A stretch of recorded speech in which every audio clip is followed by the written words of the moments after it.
Record button, let everybody in. You got it.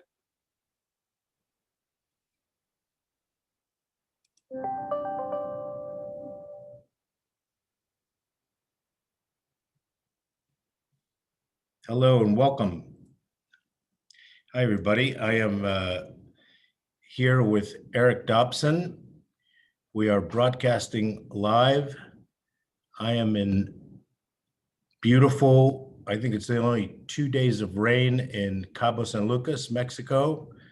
I'm here to tell you that you can travel to Mexico, and the Four Seasons Resort is luxurious social distancing. So come on down, everybody's welcome. And I got paid to say that, but I mean it. So Eric, where are you? I'm in Knoxville, Tennessee today. Knoxville, Tennessee. So we are broadcasting live from Cabo San Lucas, Mexico, and Knoxville, Tennessee. We are glad to have Eric once again. We had him about a month and a half ago, and talking about Sheltowee, his medical device fund. He also has a great deal of experience in angel investing, and he'll tell you more about that. I'm going to go ahead and do a little bit of Zoom housekeeping here and say hello in the chat box. If somebody would just say hello back so we can confirm we're getting out there and can be seen, that'll be great.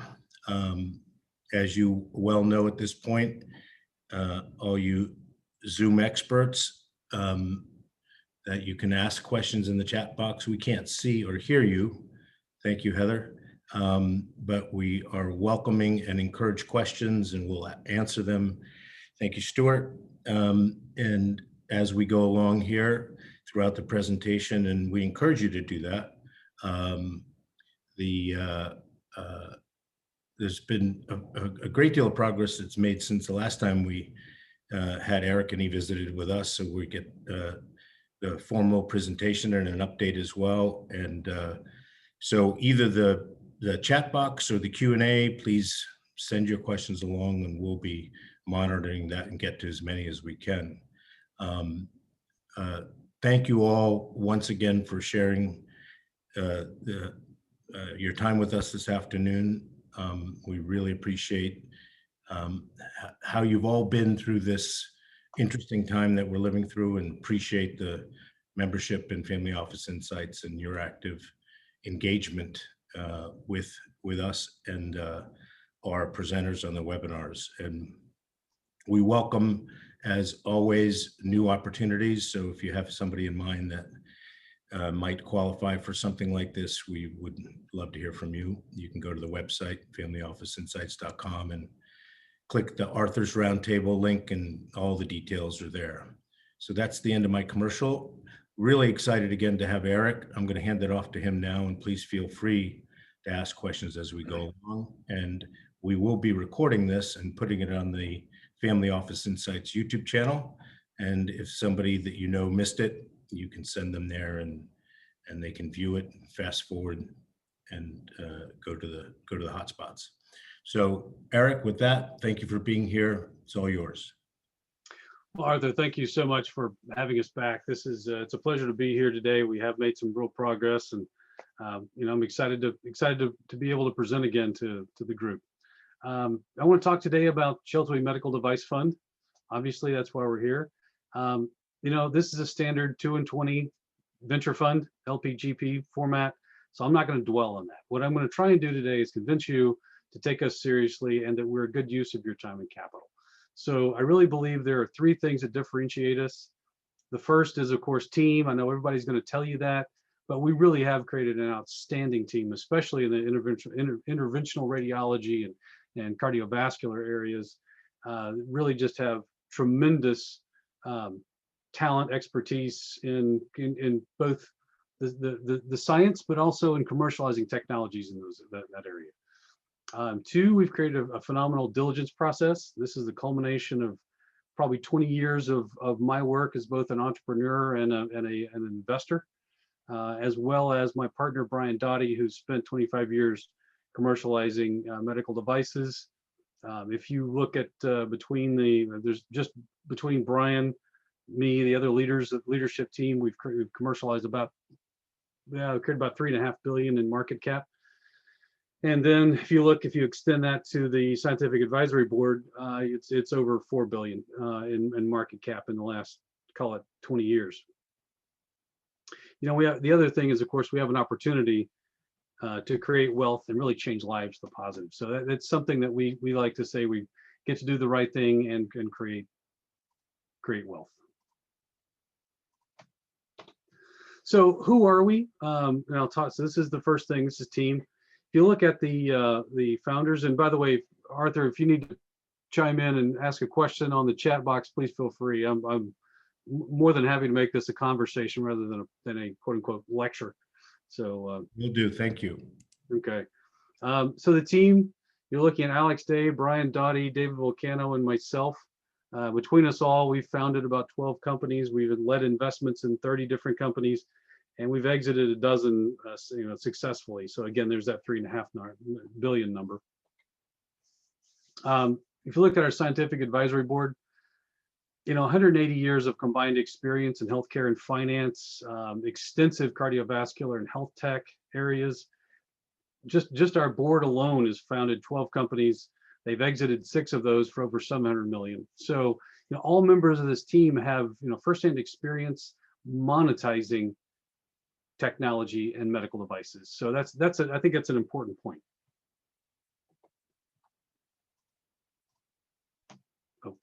Sorry, I was slide behind, my fault. So why are we doing this? Well, first of all, it's a huge marketplace. There's a tremendous amount of room for growth. We can impact millions of lives, as I said, create wealth and do the right thing. But there's also significant industry challenges that I think we've been able to address. So medical devices represent a huge opportunity to improve patient outcomes and reduce costs.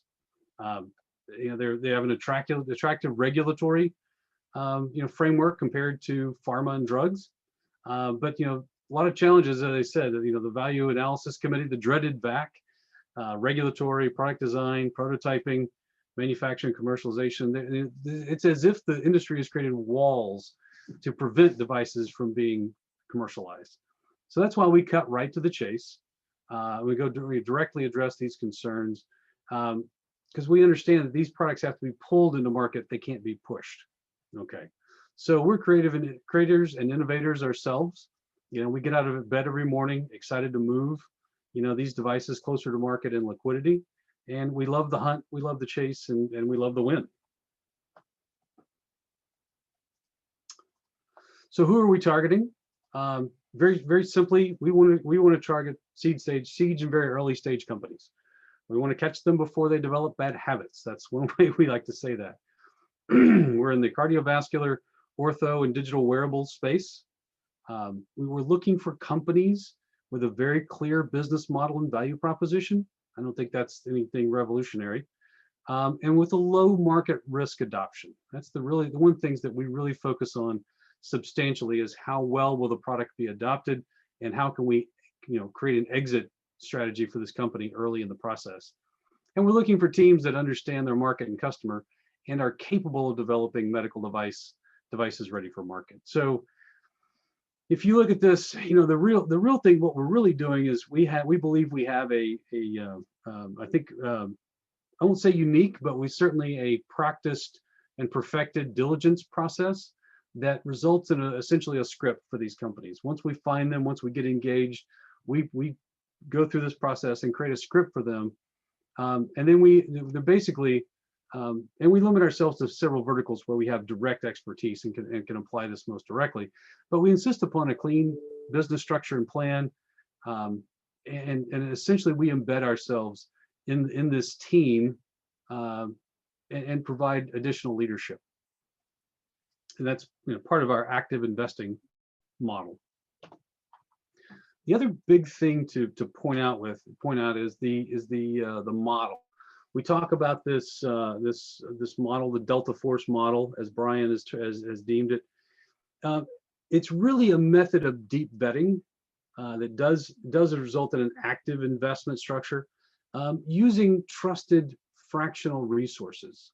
So we basically use incubators where they're most most directly applicable. We use accelerators where they can be helpful. We've got trusted fractional regulatory resources, as well as product prototyping and things like that. So what we've created is an ecosystem around these companies that allows them to very efficiently access resources and leverage learning from others. And then we apply, of course, extensive industry relationships on top of that. So this is a key efficiency driver. This is what allows us to take what's normally a 5 to 7 year commercialization process and bring it down to 3 to 4 years. And likewise with capital, you normally expect to spend 5 to 10 million, and we've been able to demonstrate you can do that with 3 to 5 in that time frame. So, what's the problem? In our opinion, most entrepreneurs don't know how to run a business, especially highly technical ones, especially ones with extensive intellectual property, can be very challenging. The deck is always stacked against them. Passion will not make up for business acumen ever. And optimism, determination, and luck are not strategies. You hear it all the time. Why are you going to succeed? Well, I've got determination and grit. Well, okay, that's wonderful and is necessary, but if you can't get excited about your own project, you have no business in this industry. So what we're trying to do is help these folks find a flat spot and find it early. We're going to help Sisyphus, get this boulder over the hill. So we script their future, as I mentioned earlier. It takes hands-on support to work with these entrepreneurs, to ensure they make the right decisions along the path. It's very easy for them to get off, as I always say, unless you put the bumper on the bowling lane, it's very easy to end up in the gutter. It takes grounding to ensure they remain focused and execute with what I think of as malice and forethought, and that's really what we do. Okay, so what are we doing? We're looking for patterns that we know correlate with past success. It's that simple. We do strive. This is something this is the industry relationships that we stress so fervently. We want to bring the doctor, the clinician, the payer, the sales professional, the acquirer, bring them all into the diligence process. We want to have a complete 360-degree view of this company and its potential before we make that investment. We want to know the end game before we even start to put the money in. And then we become part of the management team. We participate. But most importantly, what we want to do is find founders and let them do what they do really, really well. Let them do the vision and creation, and let us help them structure the business around it, build it for exit. So the fastest way to gain market traction is to actively engage these stakeholders early in the process. Okay, and we're always in contact with the exit before we start the process. And I talked about the fractional resources. And what we can do is drive, cost and savings significantly. The nice thing for these entrepreneurs is if they follow this program and plan, the reward is, life-changing wealth and the excitement of helping patients worldwide. So we've got that. We never lose sight of that, for the entrepreneur. There's a reason the entrepreneur is taking a risk, and we want them to be successful. We want them to make life-changing wealth, and we want them to have the pride of helping patients. And so that can be a powerful motivator. Eric? Yes. I don't want to get you off track here, but can you, and maybe you'll do it later, give an example of where you've applied the fractional resources? Yes, I can. Let me talk about that when I talk about our first investment, EMBA, if you don't mind. It's a couple slides, but if I don't, remind me. Yep. Yeah, thank you. I mentioned this diligence process earlier. We look at 3 types of risk: structural risk, execution risk, and market acceptance risk. Structurally, we have a 15-point system, and we go through and we actually score that. And I've got an example I can show you after the presentation. In terms of the execution risk, it's we always say we bet on the horse, but we bet on the jockey, but we buy the horse. Well, that's the reason we embed ourselves in the team. We want to make we become part of the management team. And then of course market acceptance risk. And Brian speaks eloquently about this. Unfortunately, he is out today with the flu. I think I mentioned that.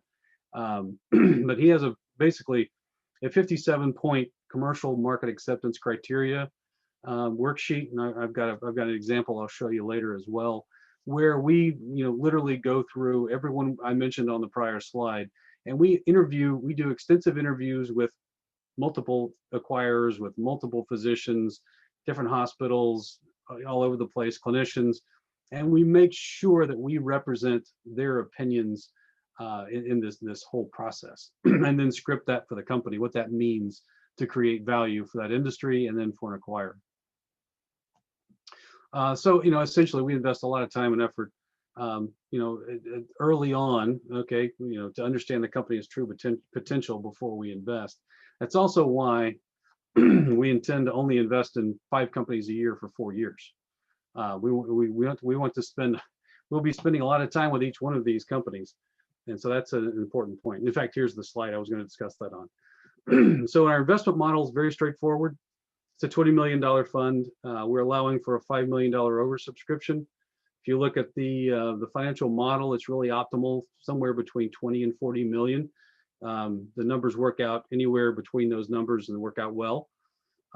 We do have what we've created, essentially a captive deal flow system. We exist here in the heartland of the U.S. There's a tremendous amount of intellectual property that's being created in research universities and laboratories all over the U.S. And that's where we've really focused our time and effort. So we've basically built referral networks, we've built co-investment networks, we've built relationships with research laboratories, universities, and so we really believe we have something of a captive deal flow source, and the knowledge and processes to harvest companies that grow up in the heartland, which is another reason we can save a lot of money, by the way. We can reduce the time and the cost for these companies to get to market simply by not being in some of the higher cost areas of the country. So we've been able to do that and demonstrate it successfully. Second of all, so 5 companies for 4 years, I mentioned that. We do expect a 50% attrition rate, and believe it or not, we intend to actively cull the herd. We know that we're going to have attrition, and so the companies that succeed we're going to reinvest in them aggressively. Those that don't may go on to do other great things in life. They may, there's no reason they have to fail, but they may not be making our cut. And if that's the case, then we may have unexpected success as they go on and do other things. And worst case scenario, if we fail to meet that 50% attrition rate, the correct direction, then we may end up asking for more capital from our LPs. But we believe that we need to continually focus on the best and the brightest, and put our time and effort into those companies and entrepreneurs. Okay, so the next question, of course, is what do I get out of it? Okay, so our projections are basically 5 to 8x returns in 10 years. We do think we'll see the first exit starting by 2024. We're projecting 10 of 20 companies to exit, so that 50% success rate. Average hold time, we're for all of our projections is 5 years. We think we can keep that to 3 to 4, but always budget worst case scenario. And we think we can impact millions of lives with this, and we're very excited about that. That's one of the reasons that we love what we do. Okay, so here's the slide I want to talk about. I want to address your question, Arthur. So what's the status? The partners are fully engaged. Scientific advisory board's fully engaged. We've full diligence processes in action. We have made our first investment in embolic acceleration out of Miramar, Florida. We are just about to reject one company we've been looking at for about a month. Unfortunately, it's not going to make the cut on our market acceptance risk profile, so it's going to be politely declined.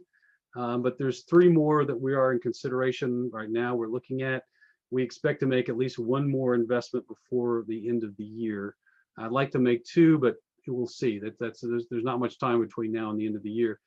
So your question was, Arthur, give me an example of how this scoring sheet works, and maybe I'll just pull up. Let me just pull up the the vetting sheet right now and just show you. Let me share a different screen here. 1 second.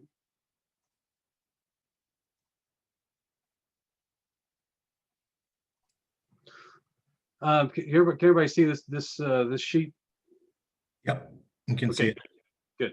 So this was the IMBA scoring sheet, and so we go through literally every one of these points, and there's a bunch of them. We score them in different areas, obviously clinical, commercial, venture, but we literally go through and interview doctors. What's the perception of the unmet need by the doctor? In this case, it was a 7 out of 10, which means it was basically a moderate documented need. We'll go through, doctor believes it's superior. Okay, they got a 10. The doctor clearly said this is a superior product, and there's an unmet need for it. So we literally march through the interviews and come out with a scoring system that produces, at the end of the day, this was a 7.1. 7 is our minimum to invest, at 7 out of 10 overall. And part of that is also saying, even if it's not in any of these categories, if it's not a 7, but we can make it a 7, we can value add this company or its efforts to make it a 7, then we do give them credit for that, and we go through that. So this is the 57-point scoring system. It's been expanded a little bit. There's a few new criteria we've added to it. The other you'll see is this diligence report. So we go through, in this one, we look at all their financials. We look at the management team, deeply at the product, their business model, markets, sales plans, competition, their competitive advantages, how sustainable are they, regulatory issues, anything that's out there. We do a deep dive on intellectual property, valuation, terms and use, and investment potential for investors, financials, and risks. So we have different reviewers, and we pride ourselves in of course documenting these things that in financial notes and other basically references and things like that. We like to put in top 3 reasons to invest and top 3 reasons not to invest. We want to keep this really balanced. And then we did, at the end of the day, this is also scored. In this case, it was a 4.27 out of 5 on the structural. And we give a general indication of what that means. So all of this information is available to anyone that wants it, investor-wise. And I'll be happy to share these. We've already made the investment. I don't think there's anything that we couldn't share. Let me go back to the, there we go. I don't think there's anything we couldn't go back and share with you right now if you're interested in seeing any of that. So, and Brian speaks much more eloquently about that process. He's spent his entire, basically 25-year career commercializing medical devices as either a founder or an early employee on the sales or the marketing, or the pointy end of the spear, out selling these things, and has really moved into a space where he's helping commercialize them and doing so quite expertly. So as soon as he's well, I would be tickled to death to bring him back in and have an interview with anybody who would like to talk to him, because he's really a phenomenal resource for us and the industry. Okay, so let's talk about risks. I mean, you can't have, this is a risky industry. So let's just go ahead and get that elephant out of the room. It's a new team and a new model. The model's been used separately. The team is new to this, but the good news is all the members on the SAB, I've worked with Volcano and Alex before, and of course Brian and I are new working together. But we've each worked with every one of these scientific advisory board members before, so we have a good history with these folks and a good chemistry, and I think I think it bodes well. But we have another risk is we have a very narrow pipe. We're only looking at basically cardio, ortho, and health tech, and we may not find 5 deals a year that meet our criteria. We think we've built an extensive referral network and a co-investor network. We've got a captive deal flow source across the Midwest, Southeast, and Appalachia. But at the same time, that is a risk. I also believe we have the industry connections with strategic acquirers to do essentially reverse pitches and help these companies through that process. But recognize that this is a very exclusive group of companies we're looking for, and we're only going to do 5 a year. So that's going to be tough. We can switch the model and do 4 for 5 years. It works equally well, but that will be our fallback. Finally, we're going to seek new deals and attend key entrepreneurial events. Obviously, we're going to spread the word about ourselves and our existence and our willingness to syndicate. So we think we can fulfill that pipeline. And then finally, of course, we believe we can mitigate all these risks through transparency and professionalism. This is something we know and we love to do, and we will make, for instance, a dashboard available to everybody. All the investors will have a real-time dashboard for every one of these companies, for finances, for everything we're doing. It'll be transparent to you. All right, so what's the ask? We've got 1.25 million committed. We've closed on 650 of that. Like I said, we've made our first investment. We're going to make one more before the end of the year. We need to fill out the $20 million round, and we have allowed for a $5 million oversubscription. And we really want your input and your participation. We're not looking for dumb money. We're looking for investors that can really add value to what we're doing, and especially in the deal flow pipeline and assisting these companies in their exits. So that's really, we want participation. Go ahead. Eric, I'm sorry, I jumped in before you actually went to the question slide with some questions that were relevant to the last slide. I can always go back. Dan is asking, he actually made a comment, said kudos to you and your A team. He understands that you're raising a classic 2 and 20 fund. Venture fund, and what's the minimum amount for a limited partner, and will there be any liquidity or dividends prior to the 10-year life of the fund? All excellent questions. 50,000 is the minimum. We like for institutions at 250. Yes, there will be, as soon as these companies begin exiting, we will begin distributing cash. We will not hold it. So yes, there will be distributions as soon as the companies start exiting. And I think that could be as early as 2024. Great. Did I miss anything else? Nope, I think you got it. And our friend Stuart is asking, and I think because this is a new fund, it may not have an answer, but can we get an example of a successful investment and one that failed after you invested? So I'm not going to answer for you, but you have an angel network that you can comment. Yeah, yes, absolutely. Let me jump. I'll jump forward a couple slides here. Let's see. One that we invested in that didn't work was basically a chronic care management company.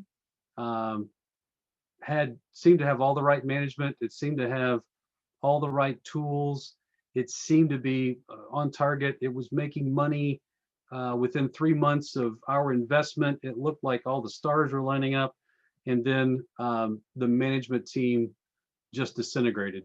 We figured out we had unfortunately, our diligence on the CEO was wrong. I will just leave it at that. I don't think he did not quite have the ethics that we expected, and we did have to fire him. I would also say that the founder, who was so charismatic and brought us in, and we initially thought the world of him, but the reality, he was an incredible sales guy for his startup, but unfortunately he had some real challenges. It was sort of, he became a fair weather friend of the business, and left the other founder, the CEO, to do some things that shouldn't have been done, and he didn't realize it until it was too late. And then of course we tried to save that company, and we almost had it salvaged, and then I think it was the former CEO that we fired sued the company and went under. So it was an example of I learned a lot of lessons on really digging into the team a little more. Although that's the only time I can point to any investment we've made where we had just a complete meltdown with an unethical founder. So that would be my worst case scenario. The one I do love to point out, let me see down here. Arcus Bioscience, Arcus Biosciences was a classic one. This was my angel group. We actually invested in a company called Arcus Biosciences. I think we invested in them in 2016. In 2018, they exited 5X for us to Integra Life Sciences. And it was just for exactly the opposite reasons. It was just a phenomenal team led by a phenomenal entrepreneur. And he was, honest as the day is long. He had a lot of great vision. He was a great salesman for the company, and we supported him. I think we were the number 3 investor in that company. We did really, really, really well. 5X in that. I can go through some of Brian's other, his other companies that he's exited. He exited to a company, Ethicon, that now has $5 billion in revenue. There's a Medtronic neuromodulation, company that he created. Fox Hollow Technologies, that company was sold for basically $780 million. I mean, we've got extensive lists of companies where we have been successful in exiting. And quite frankly, I've got more of those on the failure side too. I mean, for every one there, you probably have 2 or 3 that didn't work out the way you expected. So a lot of experience in that as well. Eric, Heather has a question. Yep. Once you've gone through and done your work to create the scoring sheet and determined whether somebody qualifies or not, if they don't qualify, do you share the sheet? And at what point do you share it? That's a great question. First of all, I was an entrepreneur myself for about a decade. And so when I jumped sides of the table and became an investor, I swore, much to the chagrin of some of my colleagues, that I would always tell the entrepreneur why we were saying no. And I'd say 99 times out of 100, that results in a gushing thanks from an entrepreneur who now has some actionable feedback. And about 1 time out of 100, it results in a defensive, borderline, psychotic entrepreneur who spends his time insulting you. I still think the 99 are worth it, and so I always do that. We don't share the sheet per se, but what we do is we go through and summarize the learning from that sheet, and we do share it with the companies when we actually decline them. Because, and my opinion has been this way for a long time, if you don't ever tell someone how to improve, they won't, and all their effort is wasted and for naught. So I believe fervently in sharing the learning from diligence with the companies, the ones we accept and the ones we reject. Yeah, so you're not going to give them all the inside dope, but you're going to give them the essence of what the outcome was. Absolutely. Yeah. So Dan has a question. Will you accept an IP patented prototype that does not come with a team? In other words, acquire a device and commercialize it? That's the toughest scenario. I mean, we are prepared to invest in very early technologies. We usually want, and trust me, there's a strategic alliance agreement on the table for us with an accelerator in West Virginia, that where we're going to face this exact question. They're developing intellectual property. They're accelerating, ideas.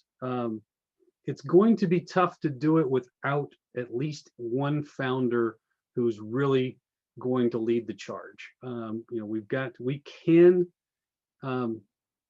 I think we have relationships, but it's a completely different model to make that happen.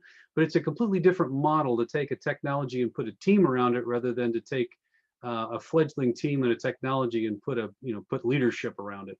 So will we consider it? Absolutely. But we're going to have to be able to see exactly where we're going to get a founder that's willing to pick up that charge and run with it before we would take that. Totally makes sense. I'm going to get this name wrong, but it's either Pierre Kumar or Kumar Pierre. So forgive me. Are you looking globally for portfolio companies, and how are you sourcing the deals? Also a great question. Right now, we are just seeking US companies. I'm hoping, obviously, I think we can prove this model works and works smashingly well by within 2 to 3 years. And I think we'll probably create a larger fund at that time and probably consider certainly the EU. That would be the next place we would start, like Canada and the EU. Great. So this is from Dan again. Will Sheltowee share the 15-point or the 57-point checklist with collaborative partners, folks that Yes, are qualified to share deal flow, for example? absolutely. Okay, well, that was an easy Yeah. one. Yeah. No, we generally, there's a what they call a treaty in the industry we typically ask to sign. Basically, it's an agreement, it's an as-is agreement for diligence, but yes, we share that with our partners. Sure, everybody thanks you for your answers, but Heather made it a point to do so in writing, so I just wanted to mention that. You're quite welcome. Thank you. There's okay, so this is from Dimitri. Any limitation on geography of the team? Any limitation on geography of the team? No, I mean, I will say that, we've sort of optimized this for, quote unquote, the heartland of the US. But no, there's no restriction on the geography of the team. We've invested in companies that were, virtual teams before, and we've made it work, and and vice versa. So no, there's no restriction on the geography of either the deal or the team members. So you answered actually a better question than my question early on. But my question was, and you shared the sheet, and that was super helpful. Can you give an example of the type of fractional resource that you delivered to one of the companies or will deliver that has been particularly helpful? Absolutely. Let's see. Let me get back up here to that slide. And I can talk about IMBA there. IMBA went through this quote unquote ecosystem. Let's see. So, we met IMBA a little later in their life cycle than we normally would. So there's part of that, but the fractional commercialization process, my partner Brian has been strongly engaged in that, has actually been doing a tremendous amount of work on their commercialization as a fractional sales lead. We used a group down in Miramar, Florida, called it's a Nagelrider Medical Device. I've forgotten their. I guess it's in NDO, but the point is that we use them as to develop the actual prototypes and to coordinate most of the regulatory. So they did that fractionally and did a smashingly good job. This was a technology that had essentially been licensed from a team that failed to commercialize it, and the team that's bought the license and recapitalized it has done phenomenally well. It is on, as far as we can tell, still on a very, very short path to exit. Great, super helpful. Super helpful. Thank you. What would cause you to? What would cause acceleration of the next fund? A very early exit. Once you start just distributing cash, the accounting headache of trying to deal with that, just basically, if we had an early exit, we'd probably shut this fund down and start a second one. That would cause an early transition to a new fund. So money as a tool. Yes. Yeah. It guides us all. Yeah, totally makes sense. Folks, please, we have a bunch of thanks. Folks have to leave, so they're thanking you, Eric. Ah, this Um, was a pleasure to be here today. I appreciate everybody's time. yeah. Is there anything in the offing that you're willing or can speak about as potential next investment candidates? Sure. There's a company with an innovative sternum closure device called the device is called Flatwire. The company's called Figure Eight. We've been looking at them for a couple of months. There are two others that we're looking at right now, and I will, you know, as soon as I get we've asked for some information. As soon as I get a little more information, I'll be happy to share that with anybody that's interested. At least they can see what we're looking at and why we're looking at them. And if you want to march through the process of, watch us do the sheet and the diligence work. I've already got an example with this. There's a company, Winter Innovations, that it's an innovative stitching mechanism for ligaments and tendons. Good company, well-designed product, but we just can't find the market acceptance that we're looking for. But I'll be happy to share any of that, probably with under an NDA of some sort. I don't want to, for the company's sake. Of course. But happy to share any of that. We believe in transparency. Totally makes sense. Our friend Stuart is thanking both you and I, but it's really you. So there. You're quite welcome, Stuart. Yeah. Is there, aside from just, we're going to connect you with everybody that was registered and on the call, and you can communicate with them directly, and I'm sure you're welcome their communication with you. And is there a deal room? Is there access to documents, subject to NDA, and all that business?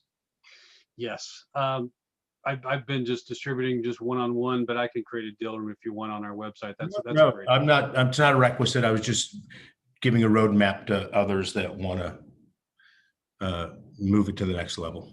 Absolutely. Yeah, we've got all the documents are sitting there ready to go, PPM, all that fun stuff, all the stuff that, puts you to sleep at night. How are you using the technology to keep everybody updated on the progress of each deal? We are. Actually, we're using a platform called Seraph. That's in the background. That's how we're managing our deal flow and all of our deal information. We've got resource pages for our scientific advisory board on our website. We'll do the same thing with our investors. So we believe in the use of tech so that you can access it at your leisure, from your keyboard. Awesome. How about any more questions while Eric makes some closing remarks, and then we'll make sure everybody is in touch with each other. Why don't you make your remarks and maybe they'll populate some questions there, Yeah, Eric? of course, that's the way it always works. Actually, I guess the big thing is just thank you for your time and attention, the great questions.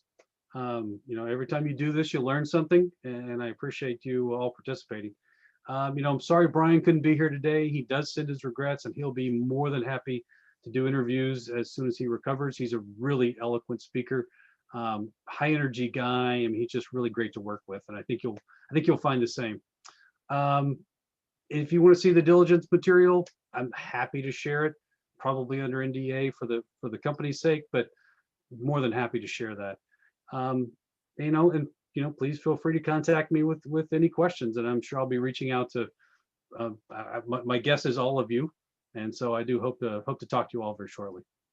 Yeah, you're not overselling Brian, but you're underselling yourself a little bit. You're just fine. Thank you. I'll do it a pinch. Excellent. Yeah, thank you. Thank you all for being here today. You can send questions directly to Eric, or can connect with him directly. His Q&A is on the Family Office Insights website with his contact information, but we'll be sure to put him in touch with you. And thank you, Eric, for doing this again with us. We really appreciate it. And that was a pleasure. As I often say, you all have been amazing in Family Office Insights community sharing. The only thing you can't make more of, and that's your time. So until next time, thank you very much. Thank you, Eric. Thank you. It's a Sure. pleasure. Bye.